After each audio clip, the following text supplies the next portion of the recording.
এইটা এই অঙ্কটা করার জন্য একটা রুলস আছে, এটাকে বলে লা হপিটালস রুলস। নাম কি? লা হপিটালস রুল।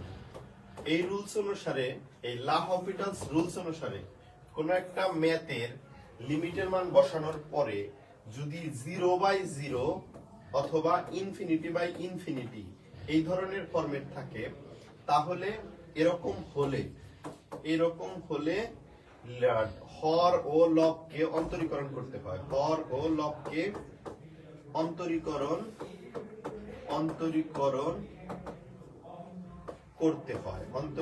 করতে হয়। এই অন্তরীকরণ কতক্ষণ পর্যন্ত করতে হবে?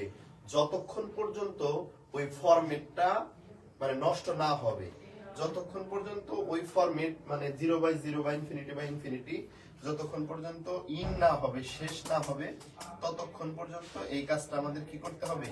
করেই যেতে হবে। মানে হর এবং লবকে অন্তরীকরণ করে যেতে হবে। ঠিক আছে?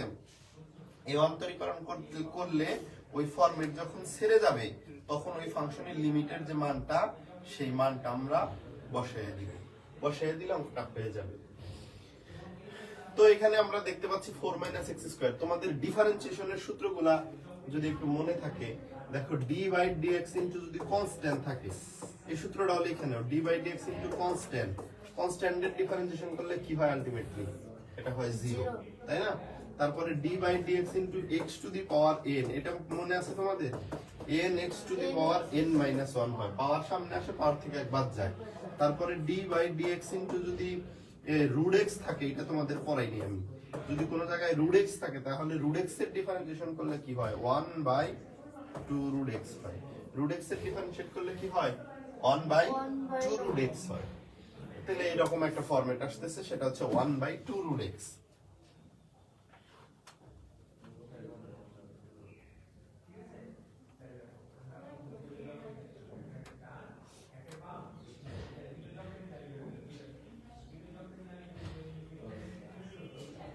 তাহলে এখানে আমরা দেখতে পাইতেছি যে এই কয়েকটা সূত্র জানলাম। এই কয়েকটা সূত্র যদি জানি, তাহলে দেখো এখন লব রে ডিফারেন্সিয়েশন, লবের মধ্যে কি আছে? প্রথমে 4 আছে না?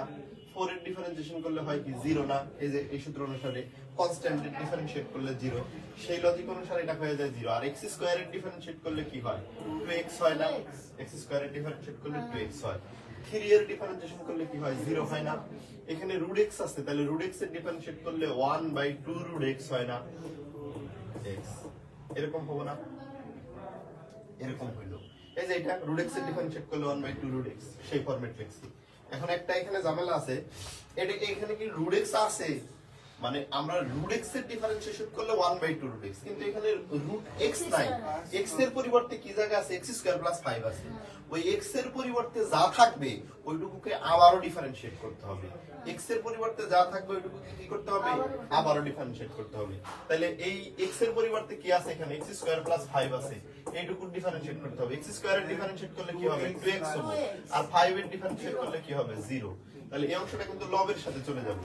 তাহলে লিমিট x টেন্ডস টু 2, উপরে হলো -2x, আর নিচে দেখো, নিচে হলো 2x বাই মাইনাস, এখানে মাইনাস আছে, 2x বাই এখানে 2√x² + 5 হয়, তাই না? এই 2 আর একটু কাটা যায়, তাহলে এগুলো আমরা কাটা দিয়ে দিলাম। না বুঝলে প্রশ্ন করো। তাহলে এখানে এই উপরেও মাইনাস আছে, নিচেও মাইনাস আছে, মাইনাস মাইনাসে তো কাটা যায়। তাহলে উপরে থাকে 2x, নিচে থাকে x বাই √x² + 5, এরকম থাকে না? এখন উপরে স্যার x 2x পেলেন কোন স্যার, যেটার উপরে উপরে যে x² এর ডিফারেন্সিয়েট করে 2x পাইছি। আচ্ছা, ওটার নিচেটা হলো স্যার 2, এই যে এইখানে 2x পেলাম কোথা থেকে? এই যে এখান থেকে, এই যে অংশটা 2x + 0, এই যে 2x + 0, এটা তো লবের সাথে গুণ হবে, এইজন্য লবে যায় লেখা আছে, বুঝছো? আচ্ছা, এরপরে কি হয়? Limit x tends to 2। এখন তুমি যদি একটু কাজ করে নাও বলতে যে এই অংশের সাথে অংশ ভাগাকার আছে, গুণাকারে লিখলে উল্টে যাবে না? তাহলে 2x গুণন √x² + 5 নিচে গেল, x টা নিচে আসলো। তাহলে ax আর x তো আবার কাটা যায়, তাই না? তাহলে আলটিমেটলি কি আসলো? লিমিট x টেন্ডস টু 2, এখানে 2√x² + 5 আসলো, তাই না? এই অংশ আসলো না? এখন দেখো এই অংশের মধ্যে যদি x এর মান 2 বসায় দাও তাহলে কি আসে? 2 into 3 আসে না? তার মানে 6 না? এই হলো आंसर। ওটা হলো।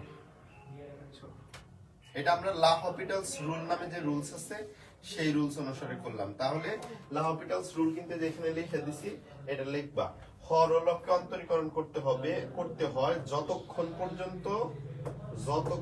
পর্যন্ত ওই ফরম্যাট দূর না হয়, ওই ফরম্যাট দূর বা নষ্ট না হয়, ততক্ষণ পর্যন্ত কিন্তু করতেই হবে, নষ্ট না হয়।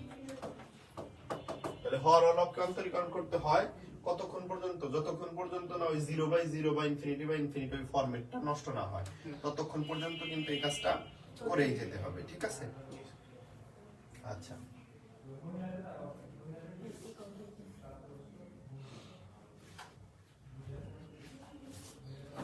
ঠিকমতো খেয়েও।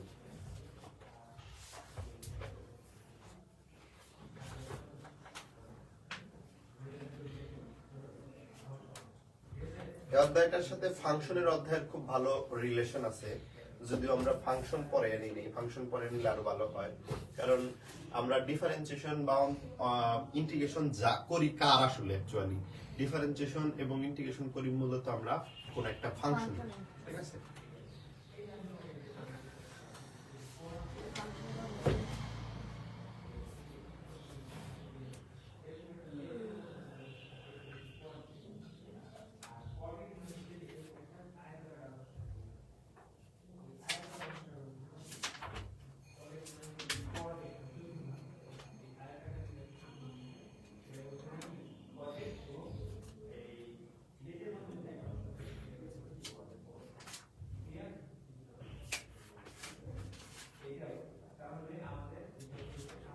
হয়েছে?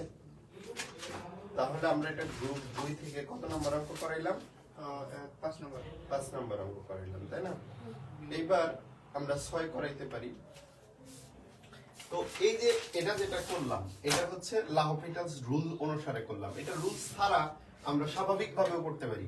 এখন বলতে পারো যে স্বাভাবিকভাবে আমরা এখানে কেন করব, এটা রুলসটা একটু সহজ, রুলস সহজ ঠিক আছে, কিন্তু দেখো আমরা অনেক সময় যদি ওই ডিফারেন্সিয়েশন দিয়ে করি অঙ্ক অনেক ছোট হয়ে যাবে, ঠিক আছে? যদিও হবে কোনো সমস্যা নেই, কারণ এটা বইয়ে মানে শতসিদ্ধ আলোচনা করা আছে, এভাবে করলেও হবে। তবে তুমি যদি ওই লাহপিটালস রুল অনুসারে করতে চাও ডিফারেন্সিয়েশন আগে পারতে হবে তোমার, তাই না? দেখো এখানে ডিফারেন্সিয়েশন কইরা কিন্তু তারপরে করলাম। এখন এই পর্যন্ত তোমাদের আমি ডিফারেন্সিয়েশন পড়াই নেই, কিন্তু অলরেডি ডিফারেন্সিয়েশনের সূত্র এখানে ইউজ করলাম, তাই না? তাহলে এটা একটু মানে কি বলে এক্সট্রা হয়ে গেল, তাই না? এজন্য চাইলে এটা তুমি এই ডিফারেন্সিয়েশন ছাড়া তুমি স্বাভাবিকভাবে করতে পারো অঙ্কটা, মানে যে এই লাহপিটালস রুল ছাড়াও করতে পারো। তাহলে প্রত্যেকটা অঙ্ক আমরা লাহপিটালস দিয়েও শিখবো, লাহপিটালস দিয়েও শিখবো, পাশাপাশি আমরা মানে একবার মূল নিয়মে যদি করতে চাই সেখানে কিভাবে করবো সেটা আলোচনা করতে পারি নাকি?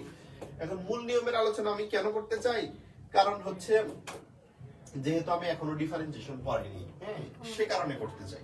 কিন্তু তুমি যখন ডিফারেন্সিয়েশন করা হয়ে যাবে তখন তোমার কোনো অঙ্ক আমি বলবো না যেটা এই ফরম্যাটে থাকবে, কোনো অঙ্ক আমি বলবো না মূল নিয়মে করো, সবই বলবো লাহপিটালস অনুসারে করো। হ্যাঁ, আরেকটা বিষয় লাহপিটালস খুবই গুরুত্বপূর্ণ এই কারণে, কারণ তুমি এমসিকিউ যখন সলভ করতে চাও অনেক সময় দেখা যায় যে এমসিকিউ আমরা দ্রুত সলভ করতে চাই কিন্তু পারি না। এমসিকিউতে যে ম্যাথের এমসিকিউ প্রচুর প্রমাণ খারাপ করে সময় মেইনটেইন না করার কারণে। এটার কারণ হলো এক নাম্বার কথা হলো অনেক বেশি প্র্যাকটিস করা লাগে যাতে খুব তাড়াতাড়ি সলভ করা যায়, আর দুই নাম্বার কথা হলো কিছু কিছু জায়গায় টেকনিক আছে সেই টেকনিকগুলো অবলম্বন করতে হয়। যেমন এই অঙ্কটা আমি মূল নিয়মে করতে পারি, আমি লাহপিটালস রুল দিয়েও করতে পারি, কিন্তু এখানে মূল নিয়মে অনুসারে যদি আমি করি তাহলে দেখবা যে অনেক সময় বেশি লাগবে, কিন্তু লাহপিটালস দিয়ে যদি করি আমরা তাহলে অনেক কম সময় লাগবে। লাহপিটালস দিয়ে যদি করো তোমার মনে করো যে অনেক অঙ্ক আছে যে মাথার মধ্যেই আনসার বের করে ফেলা যায়, এটা মানে খাতায় কলমে লিখতেই হবে না, এরকম আছে। এটা যদি আমরা মূল নিয়মে করতে চাই তাহলে কি করব আসলে অঙ্কটা? মূল নিয়মে যদি করতে চাও তাহলে অঙ্কটা হর যেটা আছে সেই হরের যে বিপরীত রাশি আছে সেই বিপরীত রাশি দ্বারা হর আর লবরে গুণ করবা। এই ধরনের অঙ্কগুলোর ক্ষেত্রে হরের বিপরীত রাশি দ্বারা হর এবং লবরে গুণ করবা। হরের বিপরীত রাশি দ্বারা হর এবং লবরে গুণ করলে কি মানের পরিবর্তন হয়? তাহলে হর কি আছে? 3 minus root over x square plus 5 আছে, এর বিপরীত রাশি কত? 3 plus root over x square plus 5।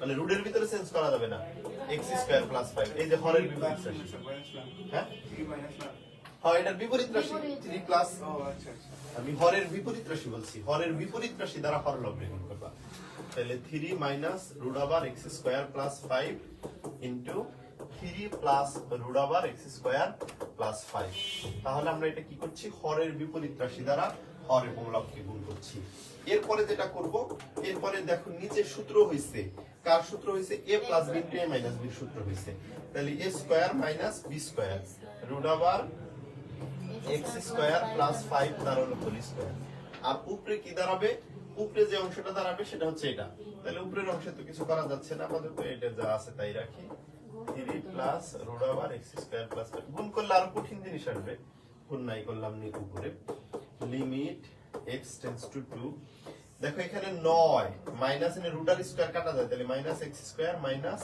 5 আসে এই যে প্লাসটা হলো সামনে মাইনাস আছে এইজন্য মাইনাস হয়ে গেল আর কি তাহলে উপরে হচ্ছে 4 minus x square into 3 plus root over x square plus 5 এরকম আসলো এখন দেখো এই যে 9 থেকে যদি 5 বাদ দাও তাহলে কি হয় 4 হয় না তাহলে দেখো নিচে যে অংশটা আসতেছে সেটা উপরের একটা অংশের একদম হুবহু সেম তাহলে এটা কি দাঁড়াইতেছে 4 মাইনাস x স্কয়ার আসতেছে নিচে উপরে তো 4 মাইনাস x স্কয়ার আছেই আর এখানে 3 plus root over x square plus 5 হয় ঠিক আছে এই ক্ষেত্রে এটা আর এটা কাটা গেল সেম টু সেম যেহেতু এইজন্য এই দুইটা পার্ট কাটা গেল তাহলে এই দুইটা পার্ট কাটা যাওয়ার পর যা আছে তা আমরা লিখে ফেলি এবং দেন হচ্ছে লিমিটের মান বসায় দিই থাকে কি 3 plus root over x square plus 5 থাকে এবং এখানে যদি x এর মান আমরা 2 বসায় দেই তাহলে আলটিমেটলি কি থাকে 3 প্লাস 2 স্কয়ার মানে কি 4 প্লাস x এর মান 2 বসাইছি তাহলে 2 স্কয়ার মানে 4 প্লাস 5 মানে 9 এর বর্গমূল হলো 3 তাহলে 3 প্লাস 3 দ্যাট মিন্স 6 आंसर কিন্তু আমি যেইভাবেই করি একই आंसर আসবে নাকি তাহলে যে দেখো এখানে आंसर 6 আসছে আগেরটা আমরা যেটা করছিলাম সেটাও 6 আসছিল আগেরটা করছিলাম লা হপিটালস রুল দিয়া আর এটা করলাম একবারে অন্তরীকরণের মূল নিয়ম অনুসারে বা সাধারণ নিয়ম অনুসারে